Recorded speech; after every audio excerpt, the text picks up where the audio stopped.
வணக்கம் and welcome to cinema matrix. இந்த வீடியோவில் எதை பற்றி பார்க்க போகிறோம் அப்படின்னா, தர்ஷிகாவுக்கு ஏன் இவ்வளோ ஸ்பேஸ் கொடுத்தேன் அப்படின்றதுக்கு வந்து விஜய் விஷால் ஒரு விளக்கம் வந்து ஃபேட்மேன்ட்ட வந்து தெரிவிக்கிறாரு. அதே மாதிரி ஃபேட்மேன் நிறைய விஷயங்கள், முத்து விஷயம், சவுண்ட் விஷயம், நிறைய விஷயங்கள் வந்து பேசுகிறாங்க. ஸோ அதை பற்றி நம்ம டீட்டெயிலாக இந்த வீடியோவில் பார்த்துலாம். அதுக்கு முன்னாடி நம்மளோட சேனல் நீங்கள் சப்ஸ்கிரைப் பண்ணாமல் சப்ஸ்கிரைப் பண்ணி சப்போர்ட் பண்ணுங்கள். ஃபேட்மேன் வந்து பார்த்தீங்கன்னா ஆல்ரெடி வார்ன் பண்ணப்பட்டிருக்காரு, நிறைய விஷயங்கள் ஷேர் பண்ணக்கூடாது அப்படின்னு சொல்லிட்டு. பட் இன்றைக்கி வந்து நிறைய விஷயங்கள் விஜய் விஷால்கிட்ட வந்து ஷேர் பண்ணுறாரு. பிக் பாஸ் எந்த வார்னிங் வந்து கொடுக்கல, நைட் அப்படின்றதுனாலே என்னன்னு தெரியல. ஸோ ஒன் பை ஒன்னாக நம்ம பார்த்துலாம். ஃபஸ்ட்டு சௌந்தர்ய விஷயத்தை வந்து கேட்குறாரு. ஸோ நீ வந்து ரியலைஸ் பண்ணியா, நீ பண்ணது தப்பு அப்படின்ற மாதிரி கேட்குறாரு ஃபேட்மேன். எஸ், நான் வந்து அதை ரியலைஸ் பண்ணிட்டேன். விஜய் சேதுபதி சாரே வந்து எனக்கு சொன்னதுக்கப்புறம் சவுண்ட் கிட்ட போய் சாரி கேட்கணும்னு எனக்கு தோணுச்சு. பட் எனக்கு டேரெக்டாக கேட்கறதுக்கு ரொம்ப பயமாக இருந்தது அப்படின்ற மாதிரி விஜய் விஷால் ஓப்பனாக சொல்கிறாரு.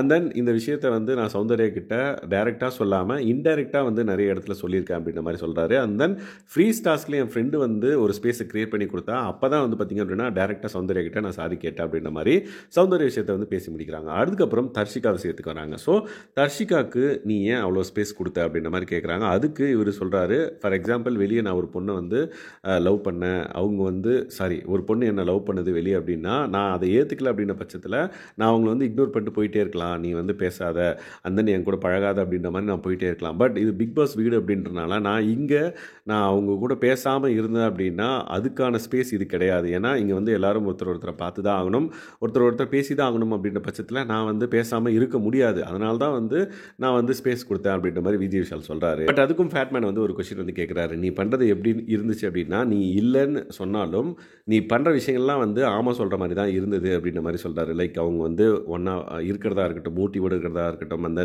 விளையாடுறதா இருக்கட்டும், சிரித்து பேசுறதா இருக்கட்டும், இதை வந்து மறைமுகமாக வந்து ஃபேட்மேன் வந்து அவர்கிட்ட வந்து சொல்லியிருக்காரு. ஸோ இது வந்து அவங்களோட கேமை டோட்டலாக ஸ்பாயில் பண்ணிடுச்சு அப்படின்றத வந்து ஓப்பனாக வந்து சொல்கிறாரு. ஸோ அதுக்கு விஜய் விஷால் வந்து பார்த்திங்க அப்படின்னா நிறைய முட்டு கொடுக்குறாரு. லைக் இல்லை, நான் பண்ணது வந்து சரிதான் அப்படின்ற மாதிரி அவர் பக்கம் பேசிகிட்டு இருக்காரு. பட் இதுக்கான உண்மையான சொல்யூஷன் எப்போ கிடைக்கும் அப்படின்னா, தர்ஷிகாவே உள்ளே வந்து அவங்க விஜய் விஷால் கூட பேசும்போது தான் வந்து பார்த்திங்க அப்படின்னா நம்மளுக்கு வந்து ஒரு கிளியர் கட் பிக்சர் வந்து தெரியும். லைக் உண்மையிலேயே என்ன நடந்தது அப்படின்ற மாதிரி. பட் தர்ஷிகா வெளியே வந்து பார்த்திங்கன்னா என்னோட தப்பு தான், யாரும் இதுக்கு காரணம் இல்லை அப்படின்ற ஓப்பன் ஸ்டேட்மெண்ட் கொடுத்துட்டாங்க. பட் இருந்தாலுமே இந்த டிஸ்கஷனை ஃபேட்மேன் எதுக்கு கொண்டு வந்தார், அண்ட் தென் இதை பற்றி விஷாலோட ஒப்பீனியன் தெரிஞ்சுக்கணும்னு கொண்டு வந்தார் அப்படின்ற மாதிரி எனக்கு ஃபீல் ஆகுது. உங்களுக்கு எப்படி ஃபீல் ஆகுதுன்றதை மறக்காம இந்த வீடியோக்கில் கமெண்ட் பண்ணுங்கள். ஸோ இந்த மாதிரி விஜய் விஷால் வந்து பார்த்திங்க அப்படின்னா அவர் பண்ணது கரெக்டு தான் அப்படின்ற மாதிரி ஒரு பக்கம் வந்து சொல்லிக்கிட்டே இருந்தார். அதுக்கப்புறம் முத்துக்கும் உங்களுக்கும் என்ன பிரச்சனை வச்சு மீன்ஸ் அருணந்தன் விஜய் விஷால் வந்து இனிஷியலாக முத்து வந்து கலாய்ச்சிட்டு இருந்திருப்பாங்க. ஸோ அந்த விஷயத்தை வந்து இவர் கேட்டார். பட் மக்கள் மத்தியில் அந்த மாதிரி ஒரு பெரிய ஏதாவது விஷயம் இருக்குன்னு கேட்டிங்கன்னா இதுவுமே கிடையாது.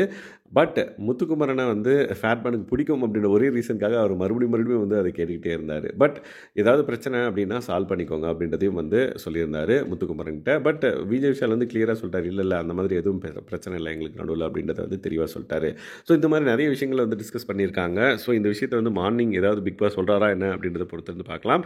ஸோ விஜய் விஷால் தர்ஷிகாவை பற்றி சொன்னதில் உங்களுக்கு உடன்பாடு இருக்கா இல்லையான்றதை மறக்காம இந்த வீடியோக்களை கமெண்ட் பண்ணுங்கள். ஸோ இந்த மாதிரியான பிக் பாஸ் அப்டேட்ஸ் நீங்கள் தெரிஞ்சுக்கணும் அப்படின்னா நம்மளோட சேனலை சப்ஸ்கிரைப் பண்ணாமல் சப்ஸ்கிரைப் பண்ணி சப்போர்ட் பண்ணுங்கள். தேங்க்ஸ் கைஸ், பாய்.